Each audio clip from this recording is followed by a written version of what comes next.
Maintenant, sur le, le diagnostic et le dépistage de l'adulte, c'est très court, il n'existe rien. Donc ça fait partie, dans la conclusion je vais le répéter, ça fait partie des gros problèmes qui se posent actuellement sur l'autisme, c'est qu'aujourd'hui on n'a absolument rien pour diagnostiquer et pour dépister l'adulte. Ce que font les praticiens, d'après les études qui s'intéressent aux pratiques liées à l'autisme, ce que font les praticiens, c'est qu'ils font principalement des entretiens cliniques, c'est-à-dire juste ils discutent avec la personne et puis ils peuvent mettre un mot dessus. Et souvent ils sont attentifs, notamment plus les psychiatres que les psychologues, ils sont attentifs au lien avec le TDAH. Souvent une personne qui vient et qui est diagnostiquée TDAH et qui n'arrive pas à aller mieux uniquement avec les ressources disponibles pour le TDAH, souvent on va voir s'il y a un autisme associé. Pourquoi? Parce qu'on sait que l'autisme est en lien avec l'anxiété sociale et le TDAH, c'est ce que j'ai dit au tout début de la vidéo. Donc ça c'est le premier point. Et le deuxième point, souvent ce que font les cliniciens, c'est qu'ils font passer quand même la dose pour les adultes, notamment le module 4. Je connais pas du tout la dose, donc je ne sais pas ce qui se cache derrière ce module 4, mais c'est ce qui est dit dans l'article.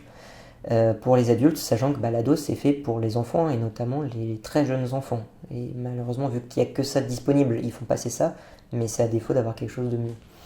Donc le diagnostic et le dépistage de l'adulte, ça fait partie des choses qu'il faudra très rapidement améliorer, fortement améliorer rapidement, parce que pour l'instant il n'y a rien. Alors maintenant sur les interventions, parce que c'est bien de diagnostiquer et de dépister, mais il faut aussi savoir intervenir. Les études avec le plus haut niveau de preuve, il faut que je prenne des pincettes à ce niveau-là, les études avec le plus haut niveau de preuve sur l'intervention, c'est on prend un groupe où on va faire une intervention, et on va prendre un autre groupe, on va faire comment on va pas faire une intervention en tant que telle, mais il va y avoir un praticien qui va être avec des autistes et puis qui va essayer d'améliorer les symptômes de l'autisme sans cette intervention. Et l'idée c'est de comparer si avec l'intervention par rapport à un groupe où il se passe quelque chose mais qui n'est pas une intervention, est-ce que entre les deux il y a une vraie différence. Donc quand on dit cette intervention n'a pas montré d'efficacité, ça ne veut pas dire qu'elle ne sert à rien par rapport à un enfant qu'on laisse tout seul dans un coin dans le noir, ça veut dire elle n'a pas montré d'efficacité par rapport à un enfant qui a été pris en charge par un psychologue expert dans l'autisme sans qu'il ait utilisé la méthode. Ça veut juste dire ça. Donc dans les interventions, en gros, il y a une méthode qui était très utilisée pendant très longtemps, qu'on appelle la méthode ABA, qui est une méthode dite comportementale. Et aujourd'hui, les méthodes les plus utilisées sont des méthodes dites en milieu naturel avec stratégie développée par l'enfant. L'idée de la méthode ABA, c'est que on va faire répéter à l'enfant des comportements sans arrêt, sans arrêt, sans arrêt, le même comportement. On va punir les mauvais comportements et on va renforcer les bons comportements de manière presque, disons, automatique. C'est juste du comportemental, on n'apporte rien d'émotionnel avec, on n'apporte rien de cognitif avec, c'est juste du comportemental. L'idée du milieu naturel, c'est que plutôt que d'obliger l'enfant à faire quelque chose, on va voir ce qu'il fait et on va renforcer ce qu'il fait de bien et on va limiter ce qu'il fait de mal, mais naturellement avec ce que fait l'enfant. Parmi donc la méthode ABA de base, globalement par rapport donc un praticien qui fait la méthode ABA par rapport à un praticien qui ne pratique pas la méthode ABA, on n'a pas d'effet démontré de la méthode ABA. Pour la simple et bonne raison que les habiletés sociales ne sont pas transférables en milieu naturel. Ça veut dire quoi? Ça veut dire que quand on force un enfant à faire quelque chose de social, on le force à le faire à un instant T, il n'est pas capable de le transférer au contact d'autres personnes. Par exemple, si on dit à un enfant de dire à quelqu'un bonjour, et on le force, à un moment donné, avec cette même personne, il dira toujours bonjour, mais s'il croise une autre personne, il ne sera pas capable de le faire. Il n'y a pas de transmission des habiletés sociales. Il y a des transmissions d'autres habiletés, mais pas d'habiletés sociales. Donc il n'y a pas d'efficacité de la méthode ABA sur les symptômes autistiques. Ça ne veut pas dire que la méthode ABA n'est pas utile. On a des personnes autistes qui ont des grosses déficiences intellectuelles pour lesquelles la méthode ABA est utile.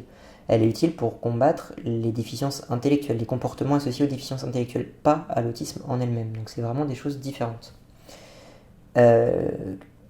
Concernant les stratégies en milieu naturel, la plupart des stratégies en milieu naturel n'ont pas non plus démontré d'efficacité.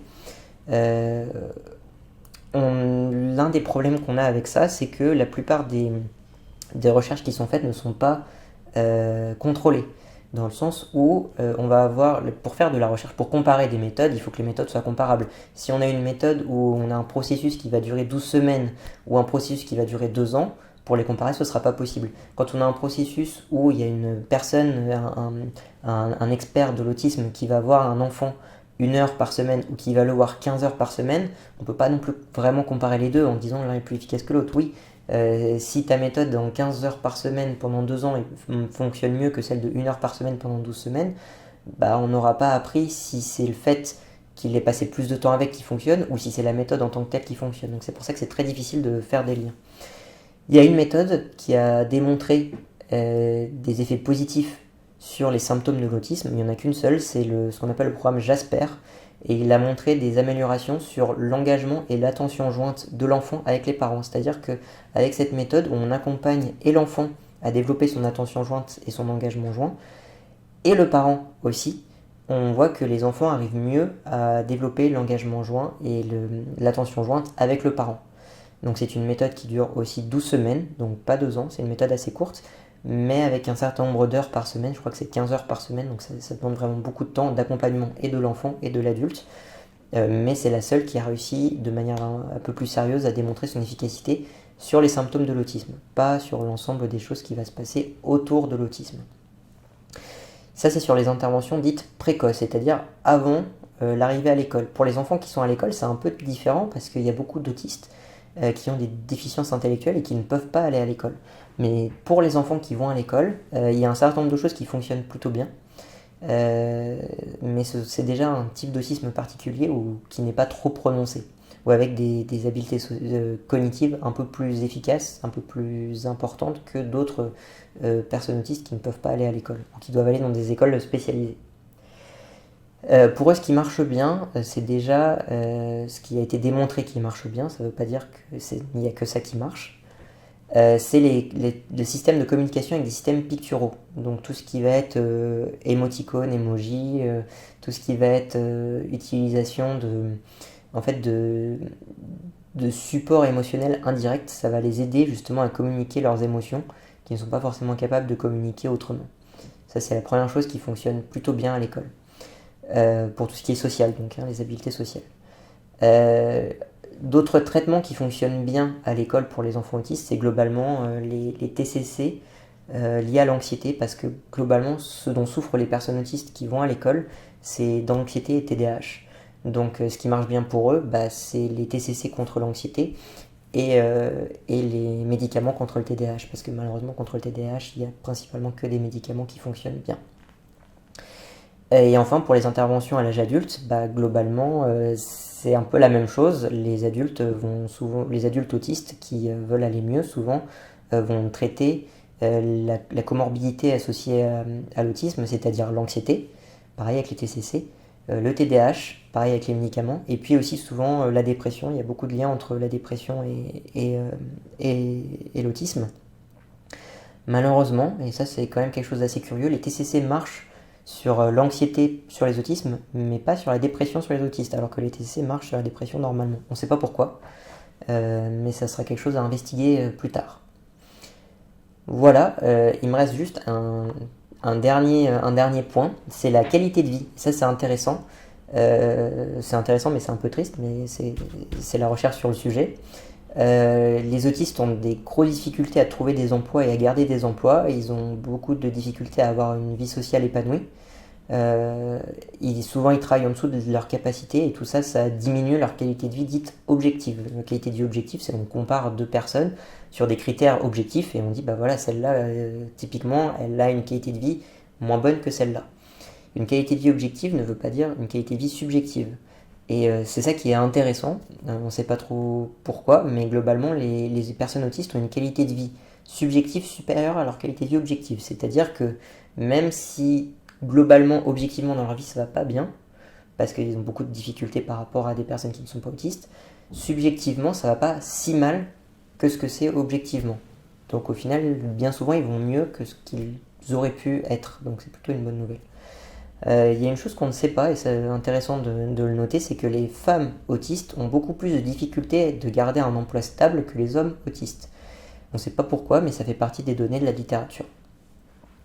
Et enfin, et là pour le coup c'est compréhensible mais c'est très compliqué à résoudre, c'est que la famille et les accompagnants des personnes autistes ont la moins bonne qualité de vie et objective et subjective de toutes les maladies neurodéveloppementales. Donc si on compare avec d'autres maladies neurodéveloppementales, par exemple le syndrome du X fragile, plein de maladies comme ça, les familles de personnes autistes sont celles qui souffrent le plus et objectivement et subjectivement parce que ça demande un accompagnement beaucoup plus important, principalement parce que ça demande un accompagnement beaucoup plus important.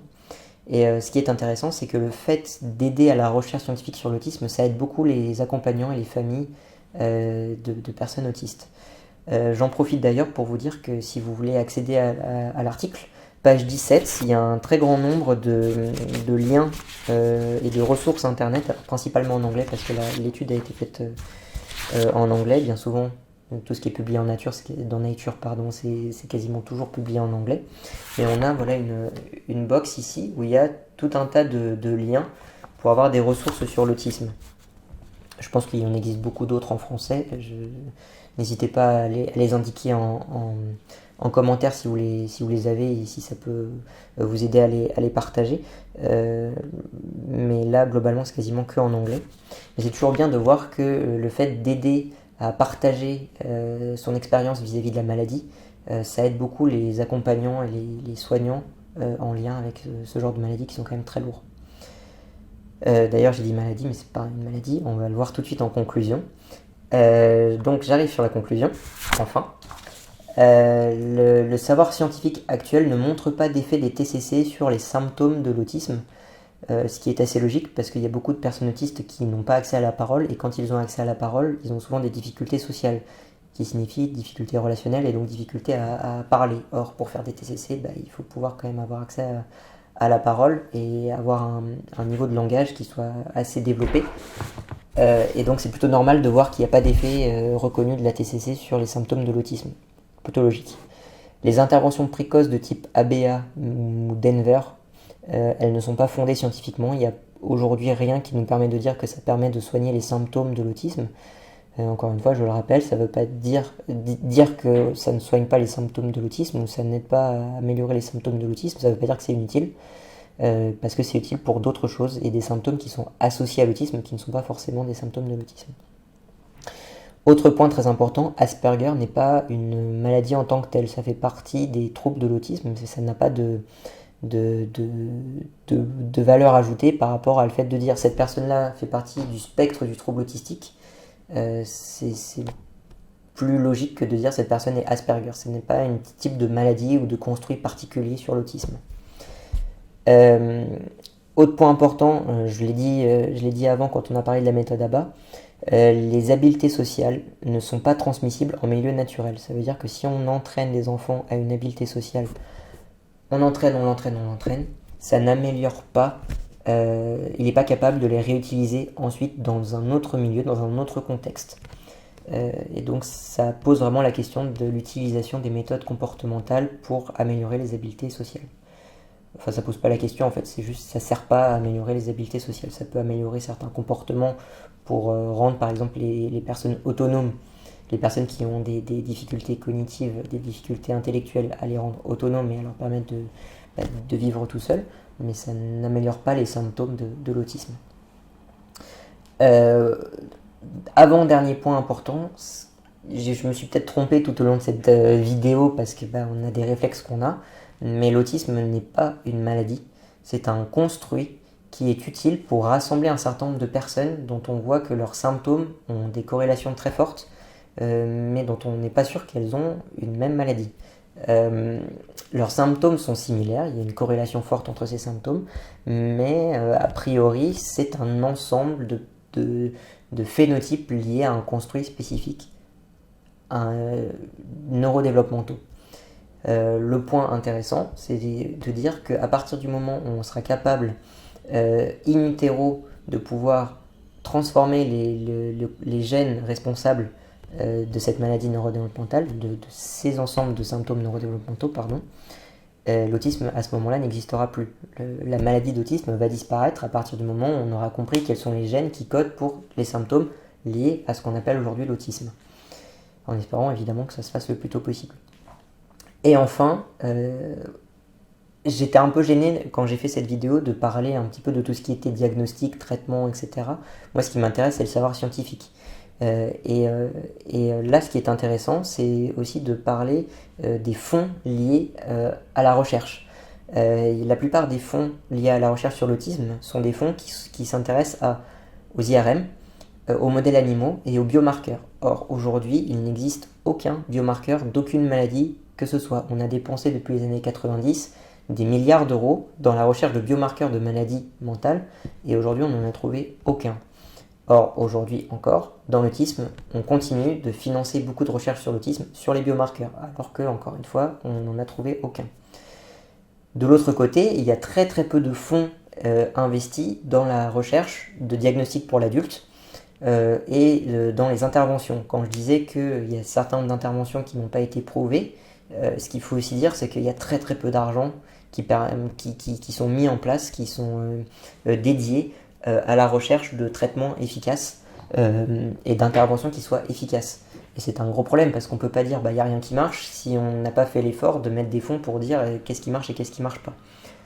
Heureusement, il n'y a pas rien qui marche. Globalement, il y a une vraie amélioration de la vie des autistes depuis quelques années, mais ça se fait avec très peu de fonds et surtout une allocation qui n'est pas du tout une allocation des fonds qui n'est pas du tout équilibrée entre les vrais besoins des cliniciens et des familles des patients et la recherche qui est faite principalement sur des modèles animaux et sur lesquels il y a beaucoup de questionnements à se poser sur l'utilité que ça en a.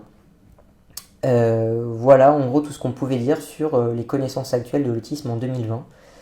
J'espère que cette vidéo vous a plu. N'hésitez pas à télécharger l'article si ça vous intéresse. Et je pense qu'il est vraiment très intéressant. Il est assez facile à lire en plus, sauf la partie sur les protéines et le développement du cerveau. Et puis n'hésitez pas à partager autour de vous, à continuer à vous renseigner, et puis à partager aussi des liens d'associations d'autistes, de vous mettre en lien les uns les autres, parce qu'encore une fois, ce qui a pu être démontré, c'est que ce qui fait du bien aux autistes et aux familles d'autistes, c'est justement de pouvoir échanger ensemble et de partager. Voilà, je vous remercie d'avoir écouté cette vidéo, à la prochaine.